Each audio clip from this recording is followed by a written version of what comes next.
It all started with a feeling I couldn't quite put my finger on. At first, it was subtle. A fleeting glance at her phone when she thought I wasn't looking. An unusually late text message that made her laugh too hard for what seemed like a simple conversation. Then there were the little things.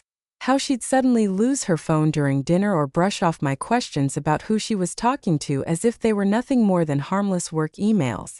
We had been married for over a decade. And in those years, we built something beautiful together. We weren't perfect, we argued, sure, but we always found our way back to each other. She was my partner, my best friend, and the mother of my children. Life wasn't easy. Balancing careers, raising 2 kids, and maintaining our relationship took effort from both sides. But we did it. Or so I thought. Initial suspicion. The cracks began showing one evening after work.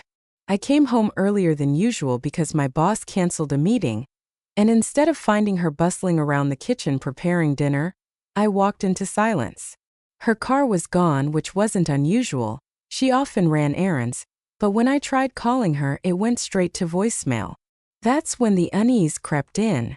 It wasn't just this one instance. It was a pattern that had been building over months. Late-night texts, vague explanations, and an increasing distance between us. I didn't want to believe anything was wrong. After all, we still laughed together, shared meals and kissed goodnight. Yet the nagging doubt lingered. Why did she seem distracted whenever I mentioned certain names? Why did she flinch when I asked about her day? And why, oh why, did her phone light up every time I entered the room? One night, while she slept soundly beside me, I lay awake staring at the ceiling. The doubts swirled in my mind until I finally decided to act. I needed answers even if they scared me. Confrontation. Our marriage had its ups and downs, but we always communicated openly, or at least I thought we did. So, one evening after putting the kids to bed, I sat her down. "What's going on?" I asked, trying to keep my voice steady despite the storm brewing inside me. She looked surprised, maybe even guilty. "What do you mean?" she replied, avoiding eye contact. "You've been acting differently lately," I pressed. "Is everything okay?" "It's nothing," she said quickly, waving it off. "Just work stuff." But it wasn't just work stuff. Not according to the texts I later discovered hidden in her phone. Messages exchanged late at night, cryptic jokes, and plans for meetings outside of office hours. Each word cut deeper than the last, painting a picture I refused to accept. Evidence of infidelity. Finding proof wasn't easy. For weeks I hesitated, torn between wanting to trust her and needing to know the truth. Eventually, curiosity and fear won out. One afternoon, while she was out shopping, I searched her phone. What I found shattered my world. There they were. Screenshots of private messages, photos sent back and forth, and timestamps that left no room for denial. My wife, the woman I loved and trusted, was having an affair with her former boss of all people.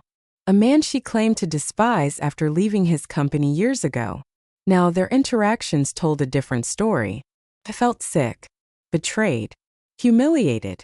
How could she do this to me? To us? To our family? But deep down, I knew I had to confront her again, this time armed with evidence. Emotional impact. When I showed her the messages, her reaction confirmed my worst fears. At first, she denied it, insisting I must have misunderstood. But when confronted with the undeniable truth, she broke down.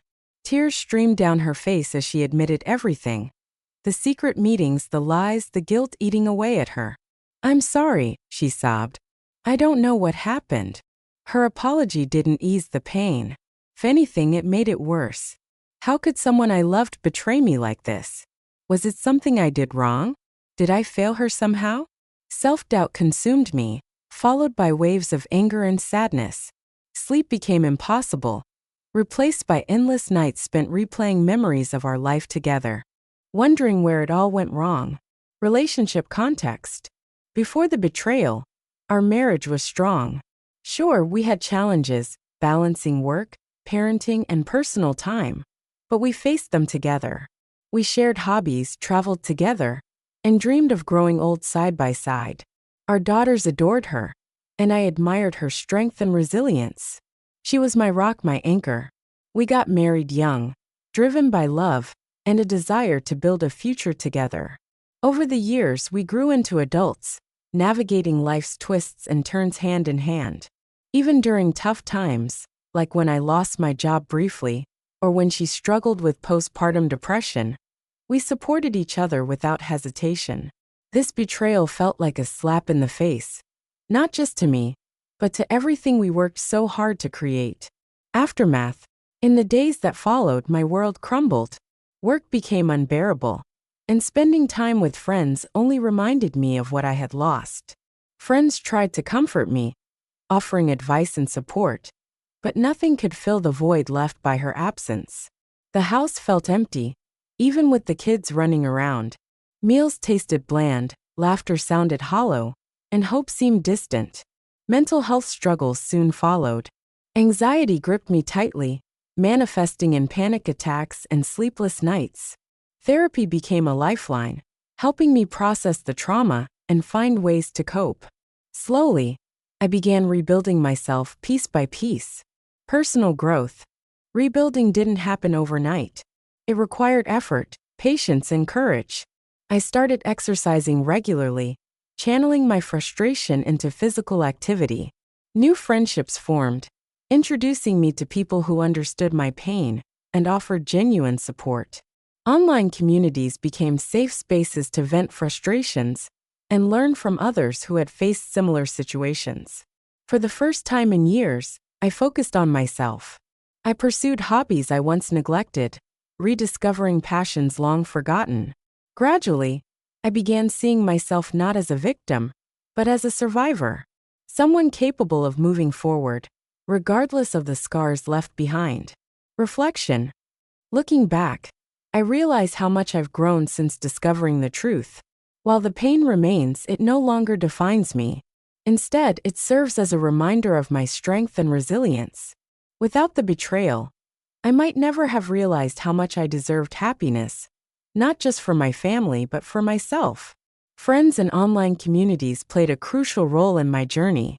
Their kindness and understanding gave me the strength to keep going, even when hope felt lost. To them, I owe a debt of gratitude. As for the future, I remain open to possibilities. Whether reconciliation or a fresh start awaits, I know I'll face it head-on, armed with newfound wisdom and confidence. Because despite everything, I still believe in love, in its power to heal, transform, and endure.